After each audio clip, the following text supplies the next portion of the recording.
Hello friends, வணக்கம். Welcome to your favorite channel Gardening Diary. இது உங்கள் friend Nimi. இன்னைக்கு செப்டம்பர் 20 சண்டே. ட்ரிவாண்ட்ரம்ல இன்னைக்குள்ள வெதர் ரொம்பவே நல்லா இருக்கு. During the day temperature 27 degree, அதாவது 27. லோவஸ்ட் நைட் டெம்பரேச்சர் 26 அப்படின்னு காமிக்குது. மழை நல்லா பெய்யுது. இன்னும் 2-3 நாளைக்கு இந்த மாதிரி தான் இருக்க போகிறதா ஃபோர்காஸ்ட் காமிக்குது. ஸோ இந்த மாதிரி கிளைமேட் இருக்கிறப்ப ரோஸ் ப்ராப்பகேஷன் பண்ணுறதுனா, ஸ்டெம் கட்டிங்ஸ் எடுத்து ப்ராப்பகேஷன் பண்ணுறதுனாலும் சரி, ப்ரூனிங் பண்ணுறதுனாலும் சரி, இதெல்லாம் பண்ணுறதுக்கு ஏற்ற வெதர் இதுதான். நம்ம இன்றைக்கி உள்ள வீடியோவில் ரோஸ் ஸ்டெம் கட்டிங் எடுத்து எப்படி ரூட்டிங்க்கு செட் பண்ணுறது அப்படின்றதான் பார்க்க போகிறோம். வீடியோக்குள்ளால் போகிறதுக்கு முன்னாடி ஒரு குட்டி அனௌன்ஸ்மெண்ட். நம்ம சேனலோட வாட்ஸ்அப் நம்பர் இப்போ ஸ்க்ரீனில் நீங்கள் பார்த்துட்ருப்பீங்க. ஆல்ரெடி நிறைய பேர் வாட்ஸ்அப் வழியாகவும் ஃபேஸ்புக் வழியாகவும் என் கூட கனெக்ட் பண்ணியிருக்கீங்க. ரொம்ப சந்தோஷம். Thank you so much. ரீசெண்டாக நம்ம டவுன் ஸ்பெசிஃபிக்காக குரூப் க்ரியேட் பண்ணியிருக்கிறோம்.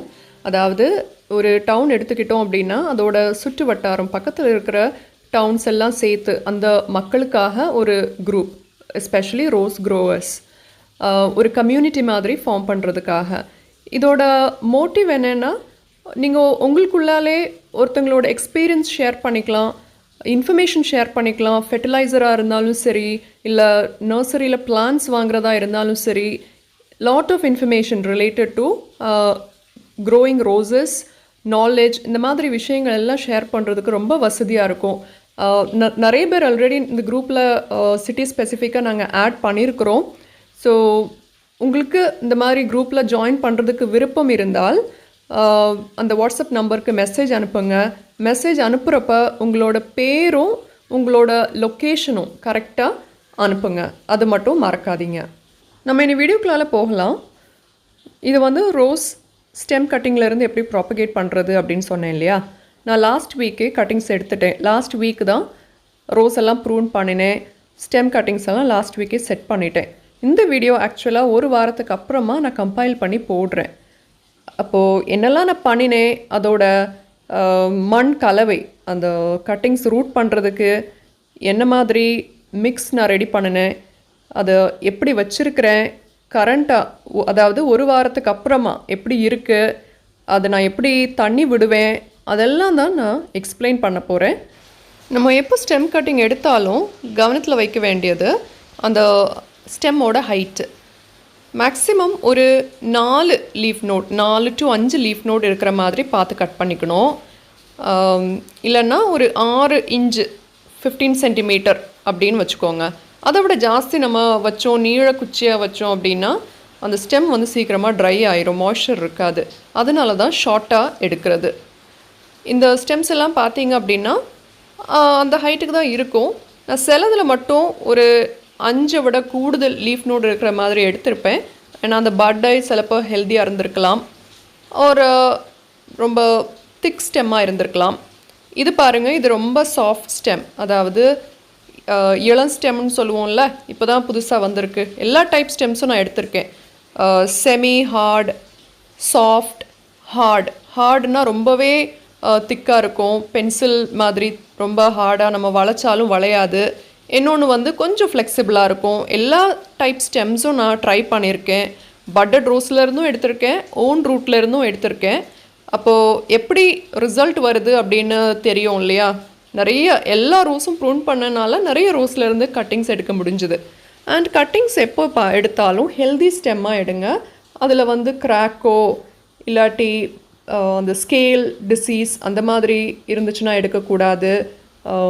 ஏதாவது சில டைம் பிளாக்காக கோடு மாதிரிலாம் இருக்கும், அதெல்லாம் பார்த்து எடுங்க.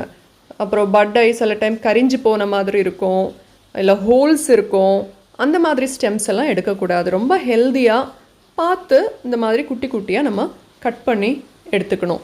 அண்ட் லீவ்ஸ் ஒரு லீவ்ஸ் மட்டும் மேலே உள்ள ஒரு செட் ஆஃப் லீவ்ஸோ, மேக்ஸிமம் 2 செட் ஆஃப் லீவ்ஸ் நீங்கள் வச்சுக்கலாம். அதுக்கப்புறம் எப்போ கட்டிங்ஸ் எடுத்தாலும் உடனே வைக்கிறதுக்கு ட்ரை பண்ணுங்கள். அப்படி முடியலைன்னா 1 or 2 days தண்ணியில் போட்டு வச்சுக்கலாம். நான் ப்ரூன் பண்ண அன்றைக்கி ரொம்ப லேட் ஆகிடுச்சு. ஒரு பக்கெட்டில் கொஞ்சமாக தண்ணி நிரப்பி எல்லா கட்டிங்ஸையும், அந்த கட்டிங்ஸ்னால் இந்த மாதிரி குட்டி குட்டி கட்டிங்ஸ் எல்லாம் நீளமாக நான் கட் பண்ணி எடுத்த ஸ்டெம்ஸ் எல்லாம் அப்படியே அந்த தண்ணியில் போட்டு வச்சுட்டேன். அப்போ அந்த ட்ரை ஆகாமல் அந்த மாய்ஸ்சர் அப்படியே இருக்கும். அண்ட் அடுத்த நாள் தான் நான் எடுத்து சண்டே தான் எடுத்து நான் சாயிலில் செட் பண்ணி வச்சேன். ஸோ மேக்ஸிமம் 2 days நீங்கள் அந்த மாதிரி போட்டு வச்சுட்டு கூட எடுத்து பண்ணிக்கலாம். நம்ம அப்படி பண்ணாமல் வச்சோம் அப்படின்னா அந்த கட்டிங்ஸ் ட்ரை ஆகி அந்த அவுட்டர் க்ரீன் ஸ்டெம்முக்கு மேலே இருக்குல்ல அந்த மேல் பகுதி வந்து கொஞ்சம் காஞ்சி சுருங்கின மாதிரி ஆயிரும். ரொம்ப சக்ஸஸ்ஃபுல்லாக வராது. நான் மிக்சிங்க்கு அதாவது அந்த மீடியா வந்து சாயில் தான் எடுத்திருக்கேன். என்னெல்லாம் போட்டிருக்கேன்னு சொல்கிறேன். ரோஸ் ஸ்டெம் கட்டிங் ப்ராப்பகேட் பண்ணுறதுக்கு பெஸ்ட்டான சாயில்னால் ரிவர் சாண்டு தாங்க. ஆற்று மணல். அகேன் கடல் மண் இல்லை, ஆற்று மணல். இந்த டவுட் ஒருத்தங்க முன்னாடி கேட்டாங்க, அதான் திரும்ப சொல்கிறேன். ஆற்று மணல் ரொம்பவே நல்லது. ஈரம் ரொம்ப பிடிச்சி வைக்காது. ரொம்ப போரஸான சாயில். நம்ம தண்ணி விட்டாலும் உடனே ட்ரெயின் ஆகி போயிடும். அதுதான் பெஸ்ட்டு. அப்படி இல்லைன்னா இந்த மாதிரி மணல் நம்ம கன்ஸ்ட்ரக்ஷனுக்கெல்லாம் அடியில் தோண்டினோன்னா ரொம்ப ஃபைன் சாண்ட் அப்படின்னு சொல்லுவாங்க. அந்த மாதிரி மண்ணை தான் நான் எடுத்திருக்கேன். செம்மண் யூஸ் பண்ணாதீங்க, இந்த மாதிரி சாண்ட் எடுத்துக்கலாம். என்னோடய மிக்ஸ் வந்து 75% மணல், 25% கம்போஸ்ட். உங்ககிட்ட கம்போஸ்ட் இல்லைன்னா ட்ரைட் கவுடங் கூட யூஸ் பண்ணிக்கலாம். சாயில் கொஞ்சம் ரிச்சாக இருக்கும், போரஸாகவும் இருக்கும்.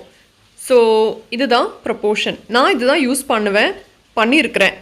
ரிவர் சாண்ட் யூஸ் பண்ணிங்கன்னா கம்போஸ்ட் கவுடங் எதுவும் மிக்ஸ் பண்ண தேவையில்லை, ரிவர் சாண்ட் மட்டுமே போதும்.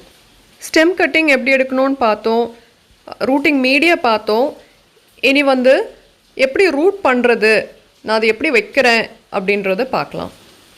ஓன் ரூட்டில் இருக்கிற ரோஸ் கட்டிங்ஸ்க்கெல்லாம் ரூட்டிங் ஹார்மோன் தேவையில்லை, நார்மலாக வச்சாலே வந்துடும்.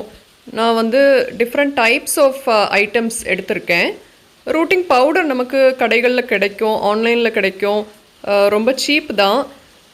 ஆனால் அது என்ன இன்க்ரீடியன்ட்ஸ் வச்சு அவங்க தயாரிச்சிருக்காங்க அப்படின்ற டீட்டெயில்ஸ் இல்லை. நான் சினமனும் எடுத்திருக்கேன். Cinnamon is very good. ஹனியும் ரொம்ப நல்லாவே ஒர்க் அவுட் ஆகும். இதெல்லாம் வந்து கீழே அந்த ரூட் வந்து இன்ஃபெக்ஷன் ஆகாமல் இருக்கிறதுக்கு, அந்த ஸ்டெம் கட்டிங் வைப்போம்ல, அப்போது அது வந்து கீழே ராட் ஆகாமல் இருக்கிறதுக்காக இந்த மாதிரி ஐட்டம்ஸ் நம்ம யூஸ் பண்ணுவோம். அப்புறமா சின்ன சின்ன பிளாஸ்டிக் பாட்ஸ் எடுத்திருக்கேன், லேபிள் பண்ணியிருக்கேன் எந்த மாதிரி ரோஸ் கட்டிங் வந்து சக்ஸஸ் ஆகுது, நான் வந்து சினமனில் வச்சுருக்குது ஆர் ரூட்டிங் ஹார்மோன் யூஸ் பண்ணினதா இல்லை ஹனி யூஸ் பண்ணதா அப்படின்றதெல்லாம் டிஃப்ரென்ஷியேட் பண்ணுறதுக்காக லேபிள் பண்ணியிருக்கேன். ஒவ்வொரு ஸ்டெம்மும் நம்ம இந்த மாதிரி நனைச்சிட்டு ரூட்டிங் ஹார்மோன்லேயோ சினமன்லேயோ நம்ம அதை முக்கி அதை டிப் பண்ணிவிட்டு எக்ஸஸை களைஞ்சிட்டு நம்ம வந்து பாட் பண்ணிட வேண்டியதான். அது ஒரு நோடு மட்டும் உள்ளே போகிறது மாதிரி வச்சா போதும். ரொம்ப ஸ்டெம் நிறைய ஜாஸ்தி வந்து சாயில்குள்ளே வைக்கணும்னு தேவையில்லை. அண்ட் அதை வச்சு ப்ரெஸ் பண்ணி விட்டால் போதும். ஹனியில் டிப் பண்ணுறோன்னா தண்ணி தொட வேண்டாம், டைரெக்டாகவே ஹனியில் முக்கிட்டு எக்ஸஸ் ஹனியை களைஞ்சிட்டு நம்ம வந்து அந்த சாயிலில் நம்ம வச்சிடலாம். நான் டைரெக்டாக இந்த மாதிரி வச்சேன். அப்புறமா குட்டியோண்டு ஹோல் போட்டு அதுக்குள்ளாலேயும் நான் அந்த ஸ்டெம் வச்சு அந்த மண்ணெல்லாம் நல்லா ப்ரெஸ் பண்ணி அமுத்தி விட்டுட்டேன். ஏன்னா இது அசையக்கூடாது, டிஸ்டர்ப் ஆகக்கூடாது. நம்ம எந்த லொக்கேஷனில் வைக்கிறோமோ ஒரு 1 month இது க்ரோ ஆகி வர்றது வரைக்கும், நல்ல லீவ்ஸ் எல்லாம் வர வரைக்கும் அங்கே தான் இருக்கும். இந்த பாட்டெல்லாம் நம்ம வைக்கிற இடம் வந்து ஷேடியாக இருக்கிற மாதிரி பார்த்துக்கோங்க. ஆனால் நல்ல பிரைட்டாக வெளிச்சம் இருக்கணும். டைரக்ட் சன்லைட் இல்லை, வெளிச்சம் கிடைக்கிற மாதிரி ஷேடாக இருக்கிற இடத்துல நீங்கள் வச்சுக்கலாம். ஓப்பனாக ஃபுல்லாக மழை பெய்துட்டுருக்கு அப்படின்னு வைக்காதீங்க. நிறைய மாய்ஸ்சர் இதுக்குள்ளால் வந்துடும். அப்போ அந்த ஸ்டெம்ஸ் வந்து அப்படியே ப்ரௌன் ஆகி ஸ்ப்ரவுட் ஆகாமல் டை ஆயிரும். இந்த ஸ்டெம் கட்டிங்ஸ்லேருந்து க்ரோத் நம்ம பார்க்கணுன்னா 2 weeksலேருந்து ஒரு 4 weeksக்குள்ளால் கண்டிப்பாக க்ரோத் வந்துடும். அப்படி வரல அப்படின்னா அந்த ஸ்டெம் வந்து ரூட் ஆகாது, நம்ம எடுத்து போட்டுற வேண்டியது தான். என்னோடய மீடியா நல்லா நனைவாக இருந்தனால நான் தண்ணி விடவும் இல்லை, தண்ணி தெளிக்கவும் இல்லை. நீங்கள் வந்து லைட்டாக தண்ணி தெளிச்சுக்கோங்க, இல்லை ஸ்ப்ரே பண்ணி விடுங்க. ஃபுல்லும் நம்ம ட்ரெயின் ஆகி போகிற மாதிரி நினைக்கக்கூடாது, அந்த அளவு வெட்டாக இருக்கக்கூடாது. ஒரு ஈரப்பதம் அவ்வளோதான் அந்த மீடியாவில் இருக்கணும். அப்போது கவனமாக நம்ம வந்து தண்ணி விடணும். ஃபர்ஸ்ட் வாட்டரிங்னாலும் சரி, இந்த கட்டிங்ஸ் வச்ச உடனே லைட்டாக நனைச்சிட்டு எடுத்து வச்சுருங்க, டிஸ்டர்ப் பண்ணாதீங்க. சிலர் வந்து இந்த ஸ்டெம்ஸோட அட்டத்தில், அதாவது மேலே கவுடங் உருட்டி வச்சுருப்பாங்க. ஏன்னா அந்த ஸ்டெம் டிப்பு வந்து காயாமல் இருக்கணும் அப்படின்றதுக்காக. நிறைய வருஷத்துக்கு முன்னாடி நான் அந்த மாதிரி பண்ணியிருக்கேன். இப்போ நான் அப்படி பண்ணுறது இல்லை. So if you want you can do it. கொஞ்சம் ஸ்டெம்ஸ் வந்து இந்த மாதிரி ஒரு பாக்ஸ்குள்ளே வச்சுருக்கேன். இது ஒரு க்ரீன் ஹவுஸ் செட்டப் அப்படின்னு கூட நீங்கள் சொல்லிக்கலாம். இதுக்குள்ளால் ஹியூமிடிட்டி நிறைய ஃபார்ம் ஆகி அந்த க்ரோத் ப்ராசஸ் வந்து குவிக் ஆகும் அப்படின்னு ஒரு தியரி இருக்குது. ஸோ அது எப்படி ஒர்க் அவுட் ஆகுதுன்னு டெஸ்ட் பண்ணலாமே அப்படின்னு இந்த மாதிரி ஒரு பாக்ஸ்குள்ளாலேயும் கொஞ்சம் கட்டிங்ஸ் வச்சுருக்கேன். உங்ககிட்ட அப்படி தான் இருந்துச்சு அப்படின்னா நீங்கள் வைங்க. குட்டியாக ஹோல்ஸ் வேணும். இதையும் நல்ல சன்லைட், நல்ல டைரக்ட் சன்லைட்டில் பிரைட் வெளிச்சம் இருக்கிற மாதிரி ஒரு இடத்துல ஷேடில் தான் நான் இந்த பாக்ஸையும் வச்சுருக்கிறேன். இந்த பாக்ஸுக்குள்ளால் எப்படி இருக்குது அப்படின்றத காமிக்கிறேன். இது ஒரு 2 or 3 டேஸ்க்கு அப்புறம் நான் எடுத்தது. நான் உள்ளால் தண்ணி எதுவுமே விடலை, ஸ்ப்ரேயும் பண்ணல. நான் வச்சப்போ எப்படி இருந்துச்சோ அதே மாதிரி தான் இருக்குது. நீங்கள் பார்த்தீங்க அப்படின்னா நிறைய வாட்டர் ட்ராப்லெட்ஸ் அந்த ஹியூமிடிட்டி ஃபார்ம் ஆகி அதனால் வந்த அந்த வாட்டர் வேப்பர் இருக்கும்ல அதில் உள்ளதான் அந்த பாக்ஸை சுற்றி இருக்குது. ஸோ லீவ்ஸ் எல்லாம் எப்படி இருந்துச்சோ அந்த மாதிரி இருக்குது. சிலதில் எல்லோ ஆகி இருக்குது. பட் லெட்ஸ் சி இதோட ப்ராக்ரஸ் நான் 1 மாதத்துக்கு அப்புறம் எப்படி இருக்குது, எது எப்படி வந்துச்சுது அப்படின்லாம் உங்களுக்கு காமிக்கிறேன். நான் எப்படி வாட்டர் பண்ணுறேன் அப்படின்றதையும் உங்களுக்கு காமிக்கிறேன். இதெல்லாம் ஓப்பனில் இருக்கிறது. இந்த சன்ஷேட் அப்படின்னு சொல்லுவோம்ல அந்த சைடில் தான் இருக்குது. காலையில் உள்ள லைட்டாக அந்த சன்லைட் கிடைக்கும். அதுக்கப்புறமா ஃபுல்லும் ஷேட் தான், நல்ல பிரைட் லைட் இருக்கிற இடம். இந்த மாதிரி ஒரு ஸ்ப்ரே பாட்டில் வச்சுருக்கிறேன். இதை வச்சு அந்த லீவ்ஸும் மேல் சாயிலையும் நனைச்சி விடுவேன். மிஸ்டிங், நம்ம ஹோஸ்லெல்லாம் அந்த ஷவர் கனில் மிஸ்ட் மோடு உண்டு பார்த்தீங்களா, அந்த எஃபெக்ட் கொடுக்கும். க்ரீன் ஹவுஸ்லலாம் ஒரு ஆட்டோமேட்டிக்காக மிஸ்டிங் செட் பண்ணி வச்சுருப்பாங்க. நம்ம வந்து இது மேனுவல் மிஸ்டிங் பண்ணுறோம். ஸோ இது நான் எப்படி நினச்சோன்னா நிறைய தண்ணி வராது. ஸோ ஃபர்ஸ்ட் ரூல், ஈரப்பதம் நிறைய இருக்கக்கூடாது. அதுக்கு தேவையான அளவு மாய்ஸ்சர் மட்டும்தான் அந்த சாயிலில் இருக்கணும். ஸோ அதுக்கு ஏற்றாப்பில் எப்பப்போ நமக்கு ட்ரையாக இருக்குதோ அதை பார்த்து நம்ம வந்து ஸ்ப்ரே பண்ணோம். எனக்கு இப்போ டெம்பரேச்சர் எப்படி இருக்குன்னு நான் சொன்னேன் இல்லையா, டே டைமில் கொஞ்சம் வெயில் அடிக்கும் சில நாளில். அப்போது இடையில ஒரு 11 o'clock, 4 o'clock ஒரு 3 o'clock அந்த மாதிரி நான் மிஸ்ட் பண்ணி விடுவேன் அந்த ஸ்டெம்ஸ், லீவ்ஸ், அந்த சாயில் எல்லாம். நீங்கள் வாட்டர் பண்ணுறீங்கன்னா கொஞ்சமாக எடுத்து அப்படியே தெளித்து விடுங்க. நிறைய தண்ணி விட்டுறாதீங்க. மாய்ஸ்சர் ஜாஸ்தியாகி அந்த ஸ்டெம் ஃபுல்லும் இப்படி ப்ரௌன் ஆகி வேஸ்ட்டாக போயிடும். இந்த டிப்ஸே ஃபாலோ பண்ணுங்கள், ட்ரை பண்ணுங்கள். Let's see the results. நானும் நிறைய ஸ்டெம்ஸ் வச்சுருக்கிறேன், எப்படி வருது அப்படின்னு பார்ப்போம். இப்போ 1 week ஆனதுக்கப்புறம் பட்டட் ரோஸில் இருந்த ஸ்டெம்ஸ் கூட புது க்ரோத் வர ஆரம்பிச்சிருக்கு. But let's hope for the best. இதோட ப்ராக்ரஸ் வந்து இன்னொரு 3 weeksக்கு அப்புறமா நான் மறுபடியும் உங்ககிட்ட வந்து ஷேர் பண்ணுறேன். நம்ம இப்போ இதை டீட்டெயில்டாக ரிவ்யூ பண்ணலாம். எந்த ஸ்டெம் கட்டிங் வளர்ந்துச்சு, எது வளரலை, எது என்ன மாதிரி ரிசல்ட் கொடுத்துச்சு, டிஃப்ரெண்ட் ரூட்டிங் ஹார்மோன் வச்சோம், டிஃப்ரெண்ட் டைப்ஸ் ஆஃப் ரோசஸில் இருந்து நான் கட்டிங்ஸ் எடுத்திருக்கேன்.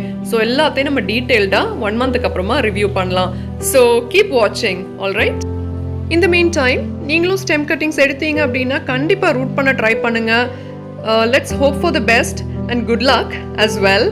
All right, அப்போ மறுபடியும் மீட் பண்ணுற வரைக்கும் happy gardening as usual. Take care of yourself and your plants and your garden. Until next time, this is your friend Nimi saying goodbye from Gardening Diary. Bye bye everyone.